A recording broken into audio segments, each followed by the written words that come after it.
International yoga day ആണ് ഇന്നല്ലേ, June 21. തീർച്ചയായിട്ടും യോഗ സ്ഥിരമായിട്ട് അഭ്യസിക്കുന്ന ഒരാളൊന്നുമല്ല. ഞാനും തീരുമാനിച്ചു ഇന്ന് എന്തായാലും നമുക്ക് കുറച്ച് യോഗയുടെ ബാലപാഠങ്ങളൊക്കെ പഠിച്ചിട്ട് കുറച്ച് യോഗ ചെയ്ത് തുടങ്ങണം എന്ന് തന്നെ നമ്മൾ വിചാരിക്കാം. ഓരോ തീരുമാനങ്ങളെടുക്കാൻ ഇതുപോലുള്ള ദിവസങ്ങളാണല്ലോ നമുക്ക് കാരണമാവുക.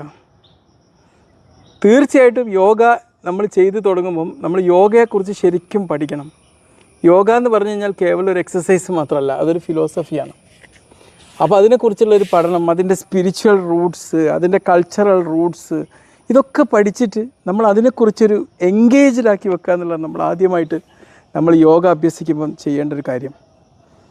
നമ്മുടെ നാട്ടിൽ നിന്നാണ് ഇത് ഉത്ഭവിച്ചത്. വളരെ സന്തോഷമുള്ളൊരു കാര്യമാണ്. നമ്മുടെ ആയുർവേദത്തിൻ്റെയൊക്കെ ഒരു നെടും തൂണാണ്. ഇന്നൊക്കെ ഒരുപാട് ഫിറ്റ്നസ് പ്രോഗ്രാമുകൾ, സുംബ ഡാൻസ്, ഇതൊക്കെ ഉള്ളപ്പം മുൻകാലങ്ങളിൽ ഏറ്റവും നല്ല മെൻ്റൽ